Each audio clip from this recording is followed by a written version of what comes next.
Allarme gelo nella Marca, da stanotte temperature impicchiate, emergenza senza tetto, 20 posti disponibili all'ex caserma Serena.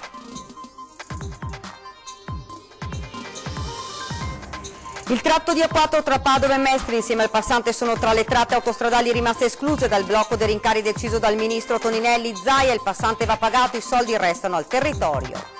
Incendio in un'ex concessionaria a Castelfranco, una densa colonna di fumo ha fatto temere il peggio, fortunatamente le pareti salvafiamma hanno impedito al rogo di propagarsi. Gravissimo incidente questa mattina a Passo San Boldo, un'auto cade per 50 metri in una scarpata, ferito in modo grave l'anziano che si trovava al volante. Il 2019 potrebbe essere l'anno dei pensionamenti di centinaia di migliaia di dipendenti pubblici. In base alla famosa quota 100 in comune a Treviso si sta già partendo con un monitoraggio della situazione. Il sindaco di Cornuda, travolto dagli insulti in rete perché colpevole di non aver vietato i botti di fine anno, lui ha annunciato querele, pronto a difendere anche i Panevin. Compie l'eccezionale età di 40 anni l'ultimo mulo alpino ad aver fatto il servizio militare a Vittorio Veneto. Le penne nere preparano una grande festa per i roso. Buonasera e ben ritrovati dalla redazione di Treviso. Lo avete dunque sentito dai titoli: allarme gelo nella Marca, da questa notte sono in arrivo temperature glaciali per i senza tetto, 20 posti disponibili alla caserma Serena che si aggiungono a quelli degli asili di via Pasubio e via Risorgimento. Sentiamo. La Marca nella morsa del gelo, sono in arrivo temperature glaciali. Aperta l'ex caserma Serena e senza tetto, il comune ha trovato, grazie alla disponibilità della prefettura di Treviso, la possibilità di 20 posti letto all'ex caserma per dare un riparo a chi vive per strada. Il sindaco Mario Conte, l'assessore al sociale e alla famiglia Gloria Tessarolo hanno ritenuto opportuno predisporre misure emergenziali per garantire la protezione delle persone in difficoltà. L'intesa con Nova Facility, l'azienda che gestisce la struttura, assicurerà inoltre un pasto caldo a chi altrimenti si troverebbe ad affrontare temperature sotto lo zero all'aria aperta. I 20 posti letto si aggiungono così ai 26 degli asili notturni di via Pasubio e via Risorgimento, oltre al servizio di accoglienza della Caritas Tarvisina. A Treviso nessuno deve dormire in stazione né in mezzo alla strada, ha detto il sindaco Mario Conte, quindi abbiamo trovato, grazie anche alla prefettura, questa soluzione tempestiva per l'ondata di freddo particolarmente sferzante. Gli asili notturni saranno attivi già da questa notte per offrire un riparo a chi non ha dimora.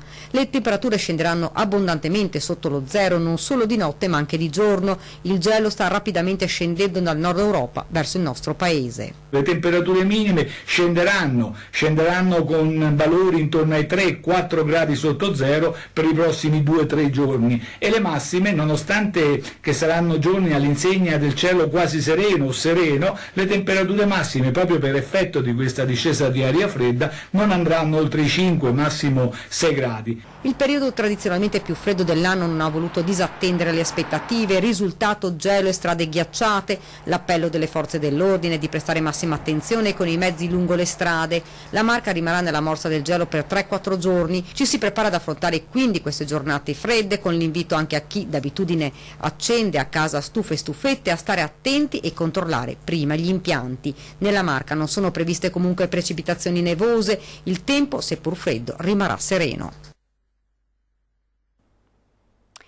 Il tratto di A4 tra Padova e Mestre insieme al passante sono tra le poche tratte autostradali rimaste escluse dal blocco dei rincari deciso dal ministro Danilo Toninelli. Bloccati in tutta Italia i rincari dei pedaggi autostradali.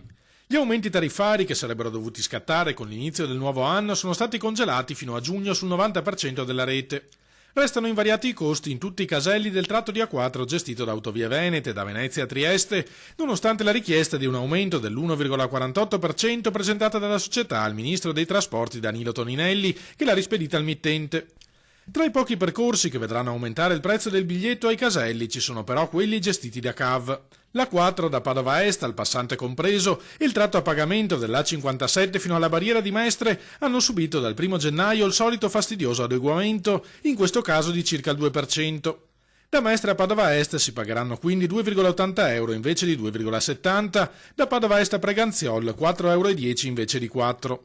Cifre previste da tempo, spiega il governatore Luca Zaia, per ammortizzare il costo di realizzazione del passante inaugurato nel 2009. Ricordo che ci sono volute risorse per realizzare quell'infrastruttura, la stiamo pagando e tutti gli utili che da CAV, a differenza degli utili delle altre autostrade, vengono reinvestiti in Veneto, quindi non è una perdita. Purtroppo funziona così, che le opere vanno pagate e poi ovviamente gli utili, CAV sta iniziando a fare utili, vanno poi reinvestiti nel territorio.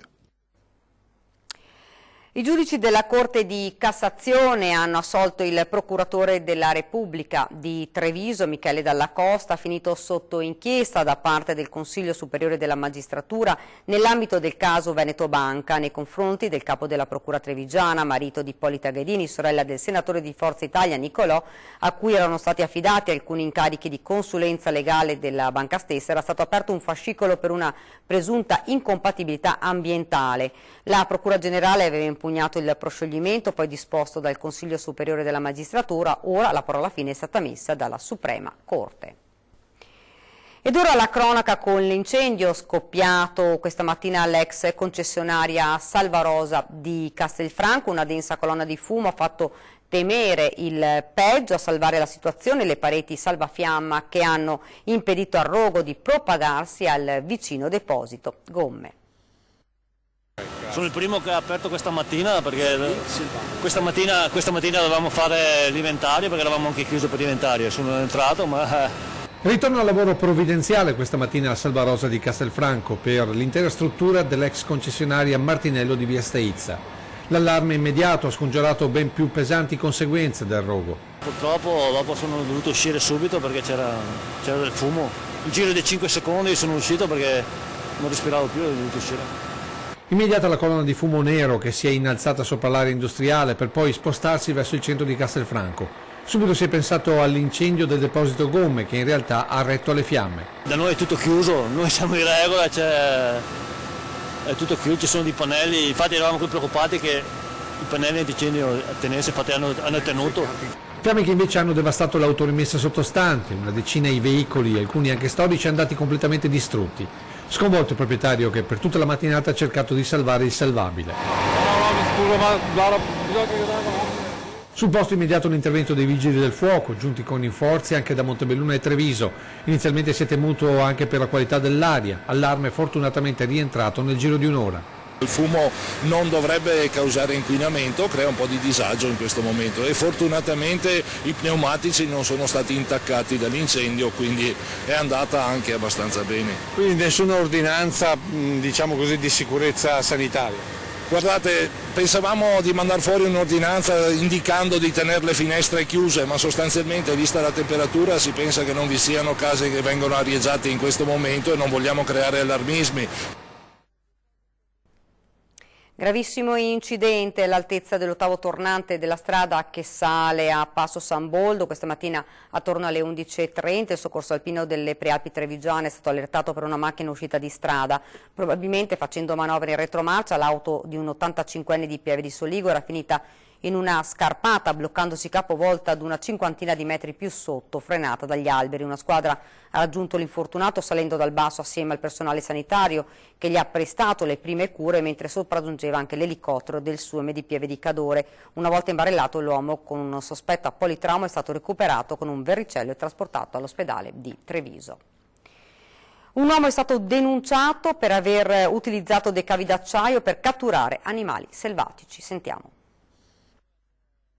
La polizia provinciale di Treviso era da giorni sulle tracce di un bracconiere che cacciava di frodo utilizzando una tecnica non solo crudele ma anche proibita, che prevede l'uso di lacci costruiti con cavi di acciaio che uccidono i malcapitati animali provocando la morte per soffocamento solo dopo lunghe ore di agonia. Gli agenti avevano avviato le indagini dopo la segnalazione di alcuni cacciatori che avevano notato i lacci posizionati tra la vegetazione lungo i sentieri di camminamento della fauna selvatica. Il giorno di Capodanno la polizia provinciale è riuscita ad individuare il bracconiere che aveva posizionato i cavi nei boschi del Montello a Giavera. Dopo diversi appostamenti gli agenti hanno colto in flagranza di reato l'uomo mentre riposizionava i lacci che erano scattati durante la nottata. Per lui è arrivata una denuncia per caccia con mezzi vietati. Aggredito un medico al pronto soccorso di Treviso, un 30enne ucraino è stato denunciato dalla polizia. Notata di follia per un trentenne ucraino nella notte di Capodanno. L'uomo aveva iniziato a dare segni di squilibrio nella discoteca Casa di Caccia. Una volta dentro il locale ha cominciato a insultare il personale e poi tutti quelli che si trovava di fronte, fino ad arrivare a lanciare piatti e bicchieri. Nel locale si è creato il panico, così i dipendenti hanno immediatamente chiamato i carabinieri, che hanno raggiunto il posto in pochi minuti assieme al personale del 118. Il trentenne è stato portato al pronto soccorso del Cafoncello, ma la follia non si è fermata. L'uomo ha aggredito un medico dell'ospedale che voleva visitarlo. A questo punto, vista la reazione, sono intervenuti 2 agenti di polizia che lo hanno prima calmato e poi portato in questura, dove è stato denunciato. Potrebbe essere l'anno del pensionamento di centinaia di migliaia di dipendenti pubblici il 2019 in base all'ormai famosa quota 100. In Comune a Treviso si sta già partendo con un monitoraggio della situazione per non rischiare di paralizzare gli uffici. Il numero a livello nazionale sfiora i 200.000, stiamo parlando dei lavoratori statali che potrebbero andare in pensione nel corso del 2019 grazie alle novità introdotte dalla manovra di bilancio e dalla cosiddetta quota 100. Comuni già in allerta da settimane, a Cassugana stanno studiando con attenzione il contenuto della finanziaria per cercare di capire quali potrebbero essere le ricadute sui vari uffici municipali. Valuteremo come fare, come agire in base appunto alla manovra. Ho già dato disposizione agli uffici del personale di valutare quanti saranno i dipendenti che potranno o vorranno andare in prepensionamento e in base a quello faremo le valutazioni del caso. Già prima dell'approvazione del testo definitivo, l'assessore Manera aveva chiesto una verifica a grandi linee, secondo la manovra, del numero di dipendenti a rischio. Lo scenario diceva che erano circa il 6% di tutti i dipendenti pubblici, quindi un numero molto elevato. Non era ancora chiaro in quali uffici erano dislocati perché chiaramente non era trasversale il numero di dipendenti che andava in pensione. Sicuramente faremo una valutazione approfondita e capiremo anche come la manovra ci permette di agire per sostituirli, se con mobilità esterna, se con avanzamenti interni, se con un nuovo concorso. Valuteremo tutte le possibilità del caso. Difficile dire quali settori potrebbero venire maggiormente colpiti, tutto starà ai margini di discrezionalità che le nuove norme offriranno e alla volontà dei lavoratori. Ma occorre verificare in fretta le singole situazioni, il tempo a disposizione per evitare di ritrovarsi con settori scoperti è risicato. Quello che si è letto dalle prime informazioni, settembre è la due date per questa attività. E quindi, considerando che molti di loro probabilmente dovranno smaltire le ferie, avranno anche altre cose da fare, dovremmo esattamente valutare questo. Quindi i primi giorni dell'anno sicuramente saranno necessari per valutare questa situazione. Ed ora andiamo invece a Cornuda con il sindaco Sartor, travolto di insulti dalla rete perché colpevole di aver assolto i voti di fine anno. Lui ha annunciato querele, pronto a difendere anche i pani e vin. È solo un esempio della valanga di messaggi con insulti e auguri certamente non graditi che stanno giungendo al sindaco di Cornuda. Per la rete lui è colpevole di istigazione al botto irrazionale, ovvero quelli che si lanciano e che sono stati lanciati per festeggiare l'inizio del nuovo anno. Lui la spiega così. Le televisioni ci hanno mostrato immagini stupende di tutte le capitali in cui si festeggiavano con fuochi pirotecnici, lo facciamo qui anche noi e veniamo tacciati di insensibilità o comunque di inciviltà. Per il sindaco, come sempre, le estremizzazioni non vanno bene. D'accordo che i botti, oltre che rumorosi, sono pericolosi, ma una tradizione è una tradizione e seppur in sicurezza va rispettata. Su una popolazione di 750.000 persone che abbiamo in provincia di Treviso, solo 2 casi, credo che il territorio di Treviso, della provincia di Treviso, è fatta di persone che hanno un'altissima civiltà, che si sanno comportare anche in questi momenti. Per cui se alla fine si vuole festeggiare con una fontanella o con fuoco di artificio, penso che per quei 20 minuti non ci sia niente di male. Di sicuro questa polemica, come si dice, a Cornuda ha fatto il botto, con tutti a commentare davanti all'edicola del paese. Diciamo che la gran parte, quelli che ho conosciuto, quello che ha parlato assieme, non era d'accordo con le affermazioni del sindaco. Pur rispettando il signor sindaco. In prima linea contro il sindaco gli animalisti, in guerra da tempo con i botti che impauriscono cani e gatti, ma anche la fauna selvatica. Da loro sarebbero arrivati i commenti più pesanti, ora sul tavolo della locale stazione dei Carabinieri. Ho fatto alcune denunce al comando dei Carabinieri proprio perché comunque si è arrivati a insulti molto pesanti da clima politico degli anni 70. Ecco. Non lo dice esplicitamente, ma per Sartor siamo al terrorismo integralista di matrice animalista. animalista. Sono esagerati e non capiscono effettivamente quali sono le vere politiche per tutti gli animali, e anche qua vorrei dire che gli amministratori, anche quelli che non fanno le ordinanze, fanno invece tante cose per tutelare gli animali domestici e non. Sindaco che non solo non lascia correre, ma anzi raddoppia la polemica, aggiungendo i panevin. Ho visto che già iniziano con le polemiche sui panevin, che sono forme di inquinamento elevato. Anche qui si chiederà ai sindaci di intervenire per vietarli, anche su questo io sono assolutamente contrario. Se cominciamo comunque a chiudere a qualsiasi ipotesi di persone, alla fine non so cosa ci resta da fare, finiremo magari in casa con uno smartphone a vedere cosa succede per il resto del mondo. Ed ora ci fermiamo un attimo, c'è la pubblicità. C2.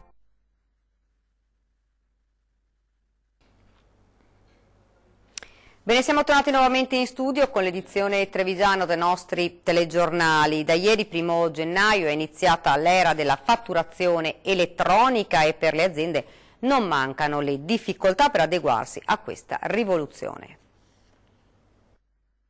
Con lo scoccare del nuovo anno è ufficialmente iniziata la rivoluzione della fatturazione elettronica, un cambiamento epocale secondo molti, preoccupati sin dalla sua approvazione in legge di bilancio per i costi che questo avrebbe comportato, soprattutto per aziende di piccole e medie dimensioni, quelle che poi caratterizzano il nostro tessuto economico.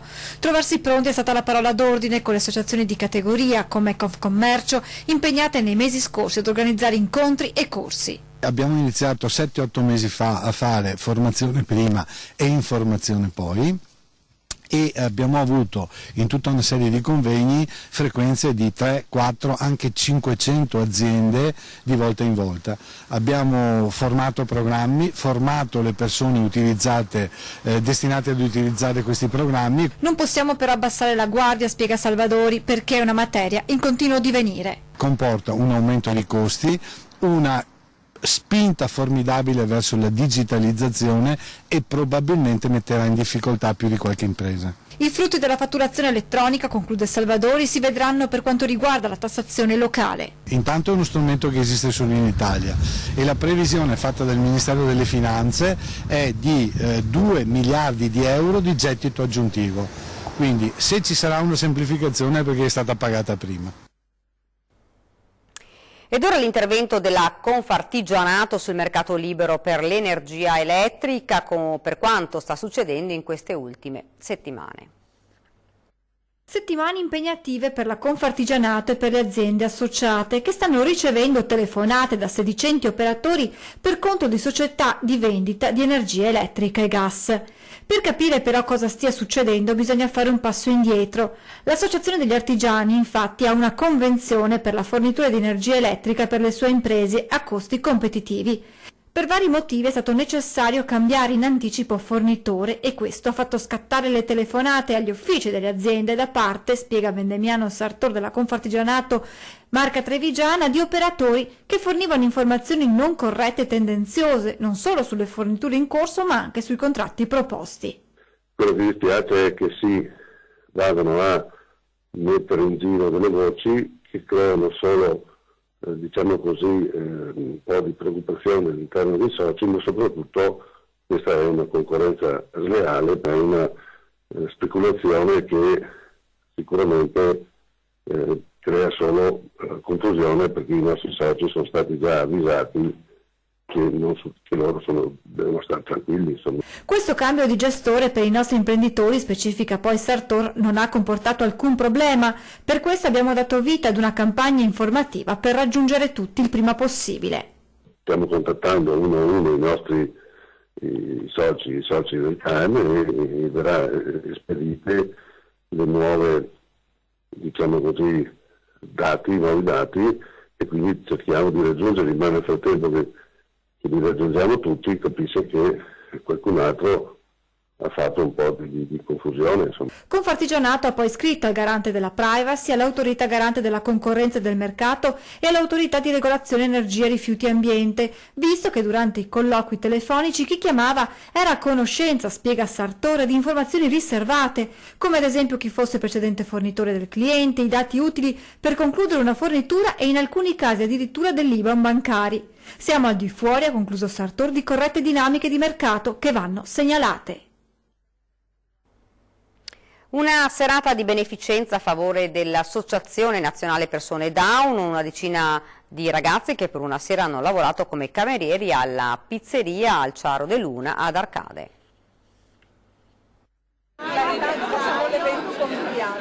Eccoli al lavoro, sono 10 ragazzi con la sindrome di Down. Alcuni portano le pizze ai tavoli, altri prendono le ordinazioni. Una serata colma di emozione che riempie il cuore. Si tratta di una nuova tappa del progetto Pizza, Amore e Autonomia promossa dall'Associazione Italiana Persone Down della Marca Trevigiana. L'iniziativa ha avuto un ottimo successo, molta gente ha voluto essere presente. Perché trovo che sia un'iniziativa fantastica per dare modo a questi ragazzi di dimostrare che possono fare qualsiasi cosa. Una cosa meravigliosa, una serata veramente bella. Un modo questo per mettere alla prova questi ragazzi e per dimostrare tutte le loro capacità e la loro voglia di affermarsi nel lavoro e nella società. Chi li vede dovrebbe imparare a cancellare gli stereotipi, i luoghi comuni. Non sono i ragazzi con la sindrome di Down che sono coccoloni, che sono affettuosi, che sono tanto buoni con gli altri. No, sono delle persone. Sui biglietti che ogni tavola aveva per poter esprimere i pareri sulla serata, tutti hanno lasciato commenti positivi e l'auspicio che queste iniziative vengano replicate in altre pizzerie della marca. Io voglio farvi riflettere su una cosa. Chi siamo noi per stabilire qual è la diversità o qual è la normalità? Siamo tutti diversamente abili e tutti meravigliosamente abili. Il ricavato è stato devoluto interamente all'associazione. Il 1° gennaio ha portato con sé un compleanno speciale per gli alpini trevigiani e vittoriesi in particolare. Compie infatti 40 anni il loro grande vecchio, il mulo Iroso. Iroso, l'ultimo mulo alpino ad aver svolto il servizio militare, compie 40 anni. Età eccezionale, quella della matricola 212 che festeggia tradizionalmente il compleanno il 1° gennaio. Il suo biglietto d'auguri glielo hanno preparato il proprietario Antonio De Luca e le penne nere del reparto Salmerie di Vittorio Veneto che da sempre lo accudiscono. Un grande manifesto affisso lungo la strada provinciale ad Anzano. 40 anni non sono pochi perché, come ormai tutti sanno quasi, ha l'equivalente di 120 anni umani, per cui è un limite, come dice, è un traguardo raggiungibile da pochi. 40 anni per un mulo, forse qualcun altro è arrivato, ma di cui si abbia notizia Iroso è l'unico. Per l'Epifania Iroso, salute permettendo, dovrebbe tornare a mostrarsi al pubblico. L'occasione sarà la festa della sezione degli alpini a Montaner di Sarmede, ma ad attendere il veterano c'è una vera e propria festa di compleanno che potrebbe svolgersi il 27 gennaio. Noi abbiamo in programma una celebrazione, ci riuniremo domani sera per decidere quando, ma chiaramente entro questo mese qua, perché tra l'altro convenzionalmente appunto compie gli anni a gennaio, sostanzialmente essendo nato nel primo semestre, e dopo la sua ultima uscita ufficiale, che è stata quella a Vittorio Veneto il 17 giugno dell'anno scorso, ormai, cioè al raduno del Triveneto degli Alpini, vediamo se riusciamo a metterlo in vetrina anche magari in questa occasione. Io penso e spero di sì. Ed ora invece continuiamo il nostro viaggio fra i presepi del Trevigiano, andiamo a vedere quello realizzato a Segusino.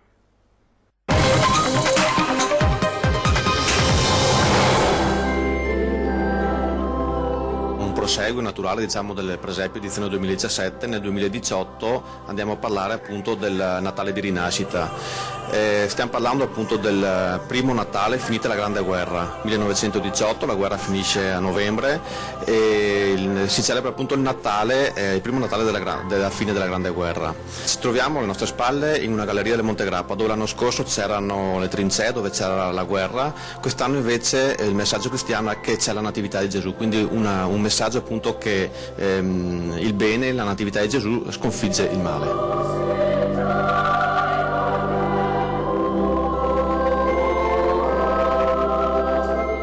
E nell'augurare a tutti i nostri telespettatori un felice 2019, vi invitiamo a venire a Segusino a visitare il presepio artistico, che rimarrà aperto fino al 3 febbraio 2019, tutti i pomeriggi dalle 14:30 alle 19 e giorni festivi anche il mattino dalle 9 alle 12. Ancora buon anno a tutti quanti.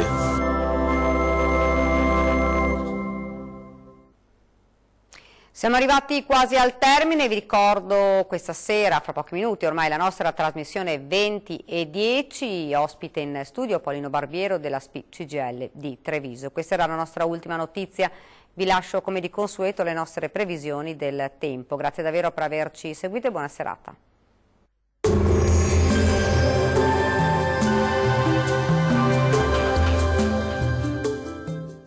De Fabri presenta Isola Tutto, il kit fai da te per isolare il cassonetto di casa tua da caldo, freddo, spifferi e rumori. Non necessita di opere murarie. Ben ritrovati al meteo. Sul Veneto cielo sereno o poco nuvoloso in tutte le province. Temperature minime intorno ai -6 ai -3 gradi. Valori massimi intorno ai 2-6 gradi. Vediamo ora che tempo farà sul Friuli Venezia Giulia. Cielo sereno in tutti i settori. Temperature minime che si aggirano intorno ai -5 e -2 gradi circa. Valori massimi intorno ai 3 e 4 gradi. Vediamo infine la situazione meteorologica nel Trentino Alto Adige. Tempo in prevalenza soleggiato su tutti i settori. Temperature minime che si aggirano intorno ai -11 gradi. Valori massimi intorno ai -3 e -2 gradi. Dal meteo di Antenna 3 per ora è tutto, arrivederci al prossimo aggiornamento.